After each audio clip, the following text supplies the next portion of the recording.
Tantor Audio, a division of Recorded Books, presents Paranoia, Pixies and Prophecies? By Melinda Chase. Narrated by Traci Odom. Chapter 1. Have you found a way to magically wake him up yet? Hunter's soft murmur brought me out of my waking daze, and it was only when I shook myself back to the land of the conscious that I realized I'd been staring at the elf we rescued from the council's prison like a creepy stalker. I was starting to feel like a bit of a psycho.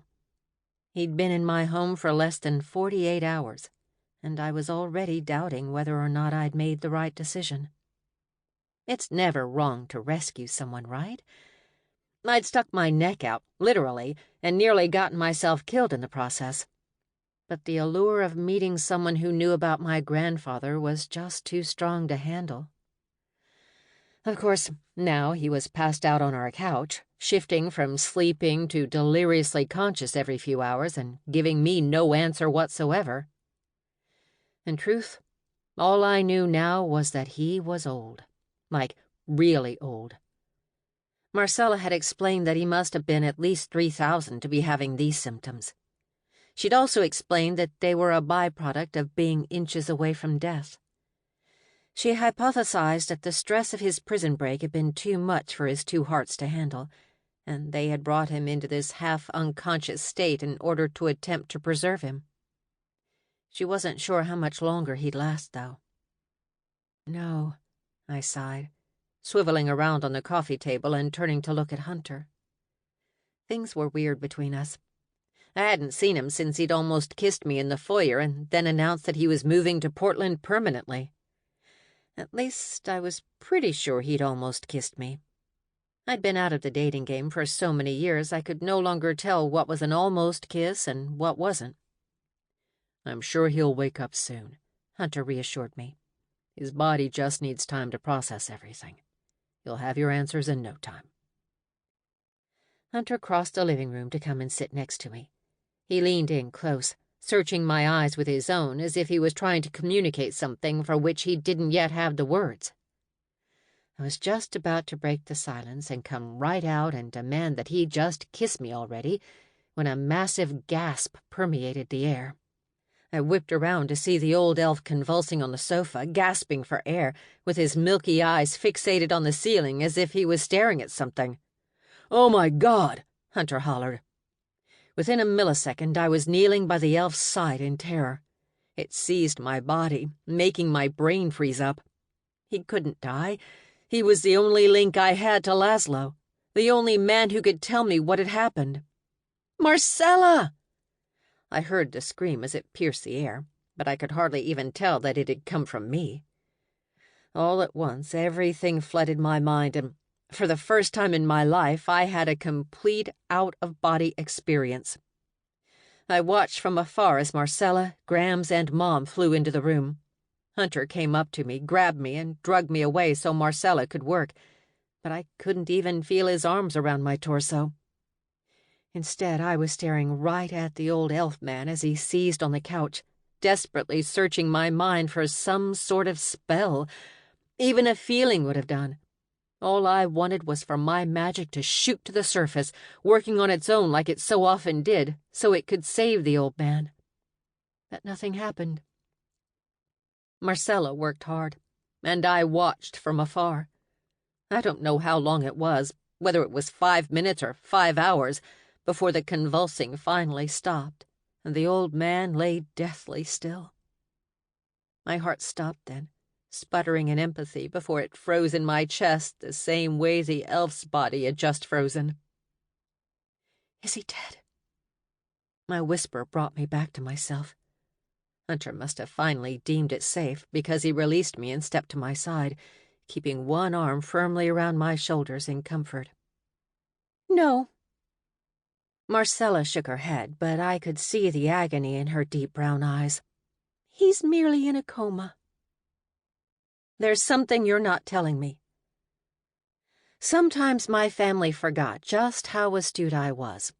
Call it a holdover from my previous life as a Boston DA. "He's going to die, kiddo," Mom said, keeping her voice strong. She probably wanted to be the one to deliver the news. Moms were always like that. I wasn't sure if I'd processed what she said or not, but I found myself nodding. Of course, it was par for the course in my life at this point. 1 step forward, 2 steps back.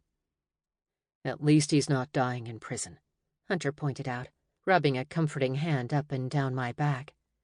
"He has you to thank for that." "Not me," I pointed out. "My magic." The room went silent once more as we all accepted that there was nothing more we could do. If Marcella had given up, then all hope was truly lost. "You know what? I think I'm going to bed," I said suddenly, patting Hunter's arm and slipping out of his grasp. "It's 8:30, he pointed out. "I know. I'm just feeling really tired today. I'll call you in the morning." I leaned forward and pecked his cheek softly, feeling the warmth of his skin under my lips. A part of me yearned to be alone with him right then, but I knew he'd ask me a million questions about how I was feeling, and honestly, I wasn't in the mood for that. It had been a rough 48 hours. I'd hardly slept. I needed time to think. "Good night, babe," Mom called after me. I gave them all a final wave and then plodded off up the stairs, nearly collapsing into my bed. Sleep didn't come easy or fast. It shouldn't have surprised me. I felt as if I hadn't had a good night's sleep in months, ever since I started to unravel the badly woven carpet of my life. Hunter sent me a text when he'd arrived back at his new house. "You're stronger than anyone I've ever met. Just remember that. I'm here if you need to talk." It was short, but it said more than any text I'd ever received. I didn't need Hunter to launch into a monologue about how much he loved me or supported me, or any of the other cheesy things he might have said.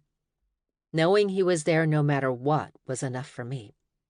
Heck, he'd given up his entire life as a hunter just to save mine. If that didn't scream good man, I didn't know what did. I managed to fall asleep at some point well past midnight. I think my body finally gave in to the exhaustion that had plagued me for the last 2 days, because I slept for nearly 13 hours. In fact, by the time I woke up, the house seemed completely empty. I lay there for a moment, drinking in the stillness. The midday sun poured through the cracks in my sky-blue curtains, lighting up the old hardwood floor and showing me the dust that danced in the air. Normally, I would have had a conniption and instantly sprung up to go and dust the entire house. But this morning, or afternoon really, I just couldn't bring myself to care. I felt like I was having a midlife crisis, only without the fancy new cars and the hot younger men, the boozy nights out on the town and the new group of girlfriends whose sole purpose was to talk me into spending massive amounts of money on revealing clothes I didn't want or need. I'd always scrunched my nose in disgust at the thought of becoming one of those women. But right now, that kind of a midlife crisis would have felt like a gift from the gods. Instead, the midlife crisis I was having was a million times worse. I didn't want to buy new clothes or a new car, and I definitely didn't want to get drunk all of the time. All I really wanted was to just disappear. Not in a suicidal way, of course. I wanted to keep on living. But I wanted to do it on a remote island in the middle of the Bahamas, where a boat came once a week to drop off a shipment of food, and I never had to see another face again, if I so chose. That sounded like a nice way to go. I could live out the rest of my days like that. There was enough money in my bank account. Even as the thoughts crossed my mind, though, I knew I'd never act on them. This midlife crisis wasn't caused by a sudden fear of my mortality like everyone else's was. It wasn't even caused by a fear of my immortality. It had nothing to do with me at all. It was everyone else. I had a sudden and distinct feeling that a person's very association with me would bring them harm. After all, Laszlo was in prison because he'd fallen in love with Adora, created my mom, and, by extension, created me. Hunter had a target on his back because he... liked me or loved me or felt some sort of intimate feelings for me. And my mom and Graham seemed to constantly be in danger nowadays. So, yeah, running away to a deserted island in the middle of the ocean sounded pretty darn good. But unfortunately, I wasn't one of the characters in my mom's romance novels. I wasn't a character in anyone's novels. This was my life now, and laying in my bed at 1 o'clock in the afternoon moping about it wasn't doing anyone any good. "You're not going to die today, Shannon," I reminded myself. That sentence had become a sort of daily ritual over the last few days. It was like the meditation journey I was still attempting to go on. I'd read, in the exact same magazine, that gratitude was an important practice to incorporate into one's daily life. There was some other stuff in there about how being grateful can help a person manifest and blah, blah, blah. Honestly, it was full of a lot of that woo-woo bull that I still hated. Hey, a girl can believe in magic, but that doesn't mean she suddenly believes life will magically go the way she wants just because she uses the law of attraction. Trust me, if that was how life worked, I'd be vacationing in Hawaii right then. But the one important thing that I pulled out of that article was the importance of reminding yourself every day why life was great. My life wasn't exactly great, but I wasn't dead, so that had become my daily reminder. I wasn't dying today. I pushed myself out of bed and pulled on some clothes and then went downstairs for a cup of early afternoon coffee. As I passed the living room, I did a double-take and nearly had a heart attack. The couch was empty. The old elf was gone. "Oh, no," I sobbed, rushing over to it like I could somehow bring him back. "No, no, no! He wasn't supposed to die yet." "He's not dead," Marcella's voice suddenly said behind me. I whipped around, gaping at her in disbelief. "But the couch is empty," I repeated. I have no idea if my mind was just overworked from all the stress or if I genuinely could not fathom any explanation other than death at this point. "The Fae are not Yoda, babe," she chuckled. "They don't just disappear when they die. I moved him into the guest space in the attic so we could have our couch back." My brain processed that information in a split second, and it only took me a moment longer to realize how ridiculous I must have looked when I ran up to the couch sobbing like a madwoman. "I'm sorry," I sighed, plopping down right on top of Herman's nearly invisible tail. The familiar let out an indignant screech and launched himself onto the coffee table, where he proceeded to plop down and stare at me like I was the absolute devil. "You've been dealing with a lot," Marcella reassured me, coming to sit at my side so she could rub my back soothingly. "You need to give yourself a little time and space to process everything." "But that's the problem," I moaned, dropping my head into my hands and pressing my fingers to my eyelids so hard I saw stars. "I don't have time or space." Marcella, usually one to come up with some cheeky, comforting line, fell silent. That was the moment I knew that I was absolutely right about everything. "I should get to the store," I said suddenly, standing up. "Mom and Grams might need some help." "I think they were—" "I just need to get out of here." I cut Marcella off quickly before she could continue to protest. I had no intention of going to the store, but I didn't want her to feel like I needed space from her. In truth, though, I just needed a little space from everything, just a moment to clear my head. That moment ended up taking the rest of the night. I wandered around Portland, taking in the sights of my childhood juxtaposed with new places and people, buildings that were now gone, or empty lots where buildings had now been erected.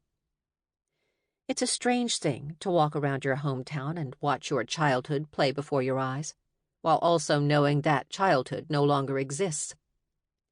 In a way, I felt I'd been stuck for a while in the space between childhood and true adulthood. I'd felt suspended, as if even as I stepped forward, my feet had gone nowhere.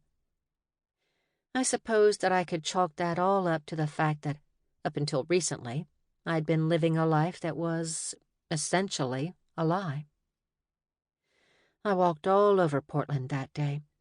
It took me 9 hours to finally circle and come back home. But when I finally did, I had this overwhelming sense of calm. I'd stopped the inner turmoil while I wandered around, and instead reminded myself that I could only control a few things. What were they? First and foremost, myself. I could work on my magic and become the formidable halfling I knew I could be. Secondly, I needed to learn all that I possibly could about the Fae. Who were they? What was their history? Why did we live in separate worlds? And most importantly, were they really as bad as the Council believed? That was it. That was all I had control over. If an evil Fae decided to attack us tomorrow, there was nothing I could do. If the Council suddenly rained hellfire down upon my head, there was nothing I could do. I couldn't control the Fae or the Council. So, what was the point of constantly worrying? Chapter 2. Despite my new belief that worrying was completely pointless, I still felt that familiar flutter in my chest when I walked into magic for real the next morning and discovered that the entire break room had turned into some weird research case-solving crazy house a la A Beautiful Mind. What's this?" I asked in my absolute calmest, most polite tone of voice. "Oh, hey." Tanya's brown head suddenly popped up from behind a stack of massive leather-bound books with crinkled, stained yellow paper that looked like they'd come straight from the Middle Ages. "Hi. What's this?" I repeated. It seemed I was incapable of carrying on a normal conversation when I was staring at my once clean break room and attempting to absorb the fact that it now looked like a war zone. The stack of books that Tanya had been hiding behind was only one of about 16. They all looked the same to me, leather-bound thick books with yellow pages and a distinctly musky smell. The cabinets in the back, the ones where we normally kept snacks and extra office supplies, were now covered in 1,000,001 post-it notes of all different colors. Yarn had been strung between some of them, seemingly connecting one note to another, though what the connection was I couldn't be sure. One note read, "Bridge of Power," and had a string trailing from it to another note that read, "Ends of the Rainbows." None of that made any sense. "Oh," Tanya breathed, running a hand through her slightly messy hair and rubbing a droplet of sweat from her forehead. "This is Els and Adora's doing. I've been trying to decipher everything during the slow periods, but it's not making much sense just yet.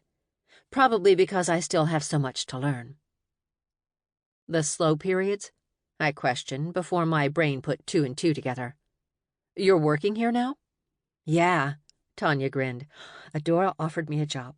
She said that after everything that went down at the bar, she'd feel more comfortable if I was close by, so you all could keep an eye on me.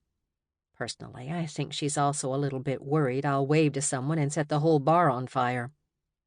"That's not as much of an improbability as you might think," I laughed. "They've been hard at work, huh?" I wandered around the small space slowly, trying to figure out what the notes could mean or which books might be the most helpful. Unfortunately, it seemed like a lot of gibberish to me. The notes were filled with sentence fragments and strange words I didn't recognize. A few of them even had letters or symbols that I was pretty sure were Elvish in origin. And the books looked like they hadn't been opened in years. I wasn't even sure where they could have come from. I highly doubted the library had a book titled Misdeeds and Misgivings of the Council of Hunters. That seemed a little bit too revolutionary for what I'd seen from the rather structured magical world so far. Just then, the bell over the front door rang, letting us know a customer had entered the shop. I'd better get back out there. Tanya grinned. It warmed my heart to see that she was excited about this job and all the things she could learn. To be honest, after the terrifying run-in we'd all had with the masochistic hunters and their council, I'd been afraid she'd change her mind and run away from us all. "Have fun," I told her, mirroring her grin. "Oh, wait," Tanya gasped, spinning around in the doorframe. "I forgot. Hunter brought you something. It's on the counter by the sink." She breezed out of the break room then, and a few seconds later I heard her greet the customer with a voice that was way peppier than the one she'd used as a bartender. No need to worry, remember? I reminded myself as I circled the break room and stopped by the sink, making a conscious effort to ignore the stacks of books and notes. The worry still tried to creep in, though, becoming a nasty little voice that hissed in the back of my mind, warning me of what would happen if any other witches found out what Mom and Gramps were doing. It had become apparent to me that there was an unspoken rule in the magical world. We were supposed to accept the stories we'd been told about the Fae, with no questions asked. The Fae were evil, we were good, and that was the end of it. Except it wasn't. "Stop it, Shannon!" I yelled at myself internally to try and drown out the nasty little critic. My internal yelling may not have worked, but the little present Hunter had left for me certainly did. Next to the sink was a card and a bag of dark chocolate-covered roasted almonds. I couldn't help but smile, and maybe blush just a little. I'd only mentioned my love of chocolate nuts to Hunter once, and yet here he was, delivering a bag of them to the store before I even came in for the day. I popped a ball of nutty, chocolatey deliciousness into my mouth and leaned against the counter to open the card. The front was a cartoon drawing of a plump red heart with a scraggly line drawn down the middle, signaling a broken heart. Underneath it, the words, "Sorry for your loss," had been typed in a thin font. Confused, I opened the card up to see a few lines of Hunter's messy scrawl. "I know you didn't lose anyone, but I couldn't find a card that said, 'Sorry you found out you're a half-fae rarity who's now being chased by both a deadly council of almost witches and some evil fae who want your magic.' Guess I'll have to write into the manufacturer to express my disappointment. So this card will have to suffice, and maybe a date. Meet me on your front lawn tonight at 7. X. Hunter." I let out a choked half-laugh when I finished reading. Somehow Hunter managed to be both terrifyingly cynical and wonderfully calming all at the same time. And he wanted to take me on a date. I bit my lip, feeling like a blushing schoolgirl as I turned to make sure no one was coming into the break room. When I was satisfied the coast was clear, I allowed myself one moment of indignity and jumped around in excitement. Hunter wanted to take me on a date. I couldn't think those words enough. Despite all of the other insanity that was going on around me, that one little fact felt like it was enough to overwhelm all of the worry and terror I hadn't been able to escape for the last few days. I, Shannon McCarthy, was going on my first real date in nearly 20 years. It was only after the shocked excitement had worn off that I realized I had absolutely no idea how to actually go on a date anymore. There was only one person who could help me with this dilemma. Someone who had been on more dates than the entire female population of Portland combined. My mother. "Nope." Mom swooped down upon me with the speed and agility of an eagle, grabbing the soft pink lip gloss from my hand and replacing it with a tube of her signature red lipstick. No." I shook my head, glancing down at the bright red hue. "I look like I should be picking up guys on Venice Boulevard with this lipstick." "Excuse me?"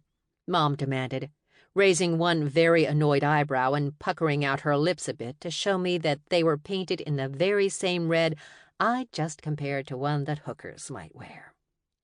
But I couldn't really be blamed for that. After all, the name of the lipstick was literally Hoe It Up. If that didn't scream hooker, I didn't know what did. "It's just Hunter," I protested, grabbing for my lip gloss, which Mom was holding firmly out of reach. "I don't need to do anything. The man's already seen me at my worst, in case you've forgotten." Each of us ran through a mental list of my worst, like the time Hunter thought I was an evil fae and tried to kill me, or the time I was attacked by said evil fae and nearly died, or just a few days ago when the Hunters had attacked all of us. If he hadn't run then, I highly doubted he'd run if I donned soft pink lip gloss instead of bright red lipstick. Mom, on the other hand, looked wholly unamused. "You asked me for help, remember? Now do you want it or not?" "Fine," I sighed, knowing she was right. I had come home and sort of demanded that she help me appear less like a total fool than I truly was. I turned back to the mirror, analyzing myself for a brief second. Not to sound egotistical, but I had to admit that I looked good. More like my old self, the one who wore designer clothes and made an attempt to look like she gave a crap about her appearance. I had on a tight pink dress with a little ruffle around my waist to make it look a few inches slimmer than it actually was. I'd paired it with some shiny black heels and a creamy white purse. My red hair had been swept up into a French twist by Graham's nimble hands, and Mom had insisted on doing my makeup. I forced myself not to lean too close and examine the faint crow's feet around my eyes, or the sagging skin just below my neck. I had to admit, the red lipstick paired well with the light gold eyeshadow and light blush she'd given me. I looked less like a hooker and more like a regular woman going on her first real date since her divorce. Oh, God, I breathed as the memories washed over me. I didn't love Kenneth anymore, don't get me wrong. I didn't even like him. But the thing that people don't warn you about with dating after a divorce is that every little moment brings up a memory. Painful ones. Like the day I'd first gone out with Kenneth, when I'd stood in front of a mirror like the one in my bedroom and swiped some lipstick over my lips. Ding-dong! The clang of the doorbell managed to snap me out of my haze, and I straightened my shoulders quickly. So much for meeting him on the front lawn. "He's here!" Marcella screeched, running down the hallway and past my bedroom like a living blur. I heard her booted footsteps clomp down the stairs as she raced to open the door. "Jeez," Mom laughed. "Who's going on the date, you or her?" "Hunter!" Marcella's voice purred from downstairs, so loud I was sure the entire neighborhood could hear. "We'd better go save him," I told Mom. She nodded, and the two of us rushed out of the room before Marcella shoved Hunter into my bedroom and locked us in. Sure enough, she had him in the foyer, pinned up against the door. She shot off a million questions. "I just want to make sure you understand my expectations," she was saying. "Now, say that you take her home with you." "Okay, thank you, Marcella," I hollered, half laughing and half in shock. Hunter's gray eyes flicked up to my face right then, and I couldn't help but feel a little shiver of pride as his mouth nearly dropped open and a smile burst across his face. Within a second, he had deftly maneuvered around Marcella and crossed over to where I stood at the bottom of the stairs. Suddenly, it was as if we were the only two people in the entire world. He came to a stop just inches away from me, looking down into my eyes with an expression of shock and wonder. Just knowing that I was able to make him feel that way was enough for me. I didn't need any of the external validation I'd been worried about minutes before. "You look beautiful." But it was definitely still nice to have. "You don't look so bad yourself," I joked, motioning to the dark blue dress shirt that he'd tucked into a pair of dark denim jeans. As usual, he'd added his black boots, making him seem like some sort of cowboy. His gray eyes sparkled, crinkling just a little bit around the edges as he stepped back and offered me his hand. "Shall we?" "We shall," I nodded, putting my own hand in his. I should have felt a little silly doing that in front of Mom and Marcella, but they had all but disappeared. I only had eyes for Hunter. He led me out of the house and into the car, opening and closing doors for me all the way, and drove us down to the drive-in movie theater on the outskirts of town. "You know about the 99W?" I asked him as he pulled in. "I can Google," he replied. He turned around and reached into the back seat, producing a little blue cooler, which he then put on the seat in between us. "The truck is nice," I told him, admiring the leather interior of the Ford Ram. "I figured I'm a truck guy," he shrugged. "Your Grams helped me out with the money aspect of it all." "Grams doesn't have enough to buy this," I pointed out. "No," Hunter grinned, "but she did a hell of a job in convincing the bank manager to turn my gold into real cash, no questions asked." "I suspect a spell was involved," I murmured appreciatively. Grams was a wicked smart witch. "Hungry?" Hunter asked as the beginning credits started to roll. It was classic. Sample complete. Ready to continue?